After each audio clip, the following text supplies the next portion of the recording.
Hello दोस्तों, इस video में बात करने जा रहे हैं माइक्रो कंट्रोलर से रिलेटेड कुछ एडवांस मल्टीपल चॉइस क्वेश्चन। मैं उसका आंसर भी दूंगा। तो आइए वीडियो स्टार्ट करते हैं। पहला क्वेश्चन है, what is the file extension is use to load in a micro controller to execute an instruction. तो दोस्तों, जैसे कि पता है कि 8051 में प्रोग्रामिंग दो तरीके से होती है। या तो आप सी यूज कर सकते हैं, या तो आप सी यूज कीजिए, C++ कीजिए, या असेंबली लैंग्वेज कीजिए। तो मोस्टली क्या होता है कि लोग असेंबली लैंग्वेज यूज करते हैं। जब भी आप असेंबली लैंग्वेज यूज करते हैं तो जो भी फाइल जनरेट होती है या फाइल बनती है, उसका जो एक्सटेंशन होता है वो होता है .hex। ये बेसिकली हेक्साडेसिमल को रिप्रेजेंट करता है, क्योंकि जो भी हम प्रोग्रामिंग या जो भी ऑपरेशन परफॉर्म करते हैं 8051 में, वो इन टर्म ऑफ हेक्साडेसिमल ही होता है। लेकिन अगर आप माइक्रो प्रोसेसर और माइक्रो कंट्रोलर से डिफ्रेंशिएट करेंगे तो बहुत सारे डिफरेंस हैं, जिसमें ये हेक्साडेसिमल, डेसिमल, और अगर आप H नहीं लिखेंगे तो इसका मतलब क्या होगा, ये मेरे प्रीवियस वीडियो में आप कहीं भी देख सकते हैं। मैंने सारी चीज़ें डिस्कस की है कि डेटा टाइप क्या होता है। बट इसमें जो भी फाइल एग्जीक्यूट होगी वो .hex के फॉर्म में होगी, means .hex। What is internal RAM of 8051 microcontroller? So देखिए, एक रैम होती है, एक रोम होती है। तो जो इसमें कैपेसिटी है इंटरनल रैम की 8051 माइक्रो कंट्रोलर में, वो बेसिकली 128 बाइट्स है। हाउ मेनी टाइमर और काउंटर 8051 माइक्रो कंट्रोलर है?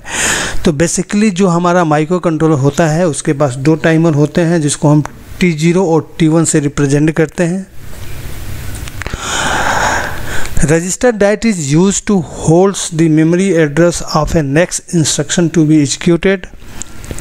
तो दोस्तों, हमारा जो प्रोग्राम काउंटर होता है, इसका काम यही होता है, कोई भी इंस्ट्रक्शन अगर एग्जीक्यूट होने वाला है तो उसका एड्रेस ये कंटेन करता है। या आप ये कर सकते हैं, next instruction to be executed, उसका जो भी मेमोरी एड्रेस होगा वो हमारा प्रोग्राम काउंटर कंटेन करेगा। और ये 16 बिट रजिस्टर होता है।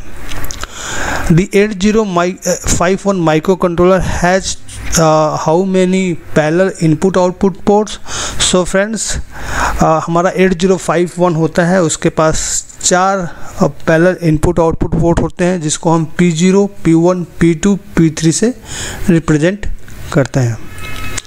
विच instruction affect the program counter? तो बेसिकली जैसा कि अभी मैंने पिछले क्वेश्चन में बताया था कि प्रोग्राम काउंटर क्या होता है कि जो भी इंस्ट्रक्शन आगे एग्जीक्यूट होने वाला है या next instruction to be executed, उसका जो मेमोरी एड्रेस होता है प्रोग्राम काउंटर कंटेन करता है।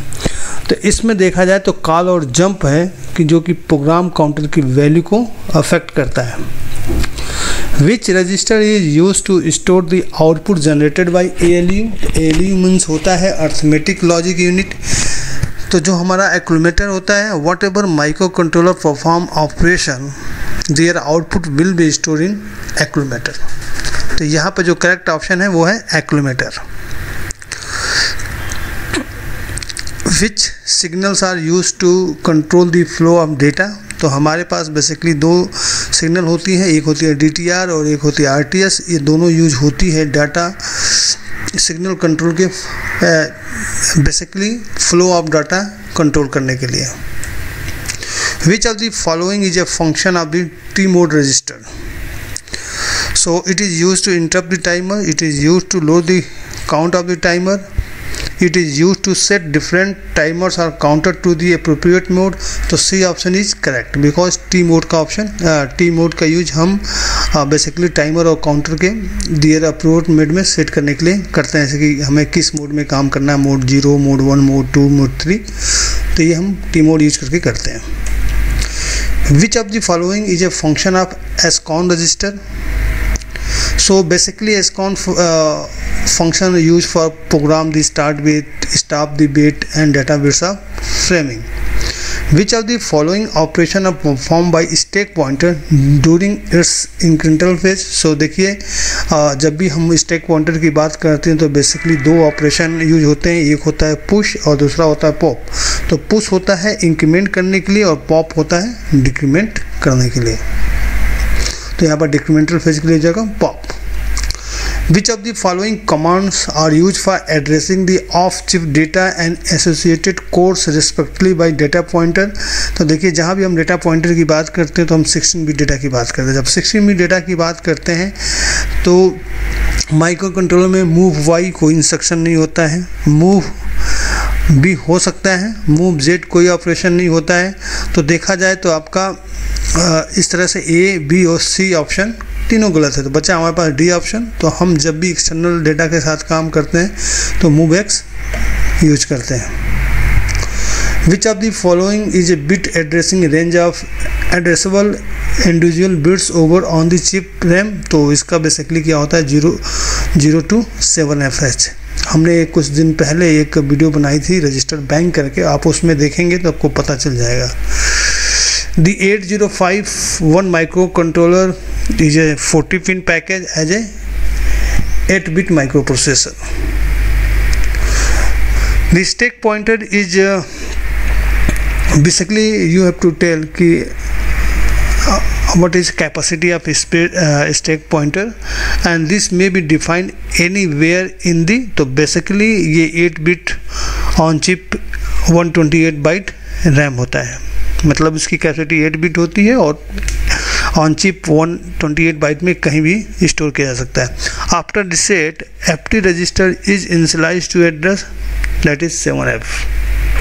मीन्स जब भी आप एसपी रजिस्टर को इनिशियलाइज करेंगे या रीसेट करेंगे तो उसका जो बाय डिफ़ॉल्ट एड्रेस होगा वो होगा 07H।